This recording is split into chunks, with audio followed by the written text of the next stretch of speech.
Pemirsa, sejak akhir dekade 1960-an, negeri kita seringkali harus berjibaku dengan asap. Kombinasi dari perilaku manusia yang egois serta pengaruh El Nino yang berkepanjangan menyebabkan kebakaran hutan dan lahan makin meluas.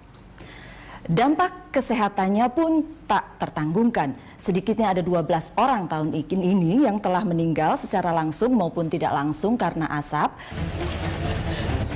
Peringatan Hari Ulang Tahun TNI di Palangkaraya, Kalimantan Tengah pada 5 Oktober lalu diselimuti kabut asap.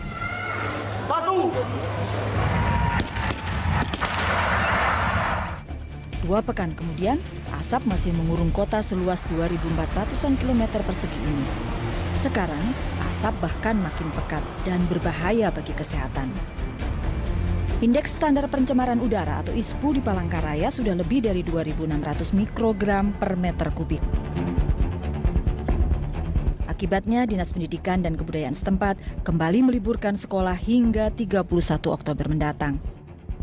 Bukan hanya di Kalimantan Tengah, asap atau lebih tepat disebut jerebu dalam bahasa Melayu juga mengurung 6 provinsi lainnya. Asap juga telah merenggut korban jiwa. Sedikitnya 12 orang tewas, terutama anak-anak tewas secara langsung atau tidak langsung akibat asap. Kementerian Kesehatan berencana memberi santunan kepada 1,44 juta kepala keluarga di daerah terpapar asap. Besarnya 900.000 per kepala keluarga. Di studio kami saat ini telah hadir Rasio Ridosani, Direktur Jenderal Penegakan Hukum dari Kementerian Lingkungan Hidup dan Kehutanan. Lalu ada Longgena Ginting, Kepala Greenpeace Indonesia. Dan hadir pula Don Bosco Selamun, Pemimpin Redaksi Berita 1 News Channel, serta Nasihin Masa, Pemimpin Redaksi Republika. Bapak-bapak, terima kasih sudah hadir di The Headline. Sebelum kita mulai perbincangan kita kali ini, saya boleh sampaikan pernyataan Presiden ya, Jumat sesudah ratas khusus tentang asap. Kalau di sini sangat berdampak dan sudah masuk dalam kategori yang sangat tidak sehat. Tetapi sebelum masuk ke sini, saya ingin menginformasikan terlebih dahulu beberapa hal yang nantinya dalam jangka pendek, jangka menengah maupun jangka panjang akan kita lakukan. Yang pertama, One Map Policy itu jalan. Ini di Kemenko Perekonomian dan mungkin di Kabappenas harus jalan. Kemudian yang kedua, untuk yang di gambut, untuk lahan gambut, ini saya perlu sampaikan pada Menteri LH, tidak ada izin baru gambut. Kemudian segera lakukan restorasi gambut. Yang ketiga, review izin-izin lama, udah harus keras kita. Yang belum dibuka, tidak boleh dibuka. Ini padahal penting yang harus menjadi catatan. Saya rasa ini paling keras sesudah bulan-bulan asap di Sumatera maupun Kalimantan ya Bang Don? Saya setuju ini paling keras, tetapi juga kan kalau kita lihat Presiden Jokowi sudah membicarakan begitu, bisa dilihat bahwa ini adalah residu dari kebijakan di masa lalu yang kemudian ditanggung pada hari ini karena izin lahan pasti dibuat oleh pemerintahan sebelumnya. Dan mestinya kalau kita lihat supaya tidak terjadi seperti ini, mestinya dari dulu-dulu nggak boleh dilakukan. Yang menarik bagi saya nomor satu, Presiden sudah tegaskan begini, tapi kita tunggu bahwa itu akan dilaksanakan pada kemudian hari atau dalam waktu yang sangat dekat untuk kemudian tidak lagi diberi izin atau yang lama, kemudian kalau belum buka tidak dilanjutkan. Ini yang kita tunggu sebetulnya.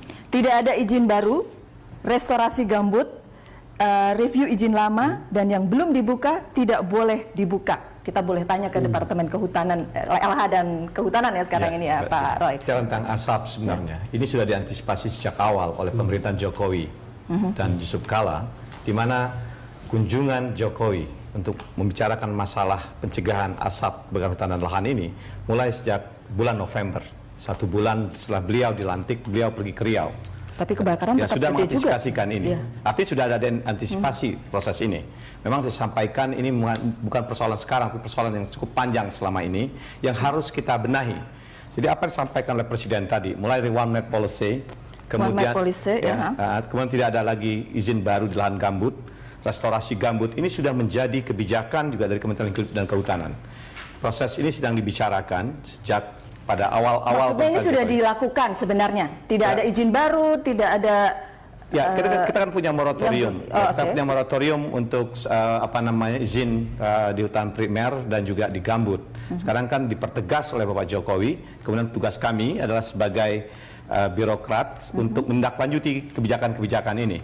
Dan Menteri Lingkungan Hidup dan Kehutanan juga sudah melaksanakan, mempersiapkan proses-proses review perizinan ini dengan melibatkan banyak pihak. Mengapa terjadi kebakaran hutan dan lahan ini dan kenapa saat ini lebih parah, sangat parah dibandingkan sebelumnya.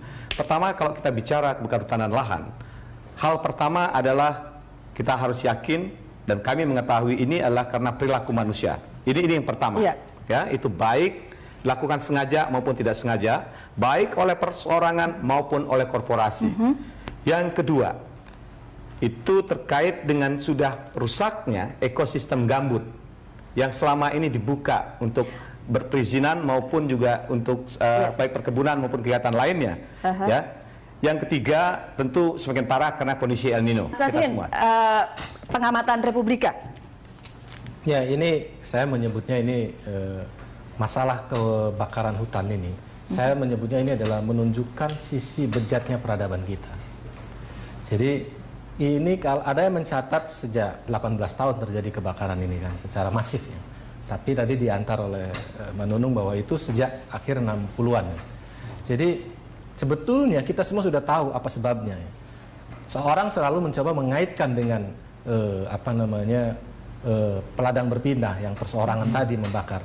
Tapi sebelum adanya konsesi-konsesi lahan itu nggak sampai terjadi seperti ini. Ini artinya ada sesuatu yang baru deh.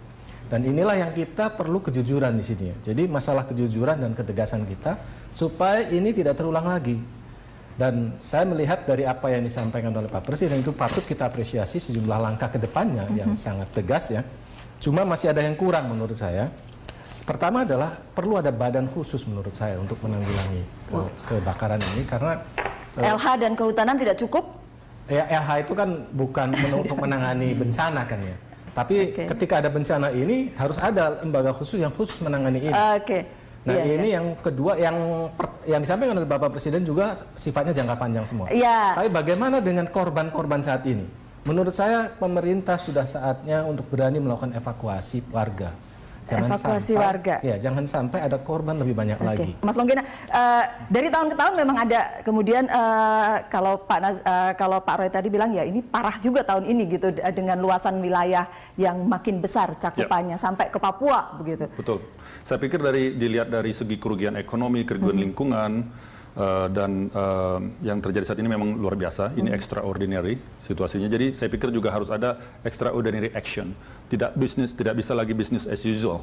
Ya, jadi memang langkah-langkahnya juga harus jelas dan tegas. Misalnya seperti apa? Ya, pertama memang ada beberapa hal yang kita harus bicarakan dalam konteks sekarang, kebakaran hutannya dan bencana. Jadi memang harus ada beberapa pendekatan.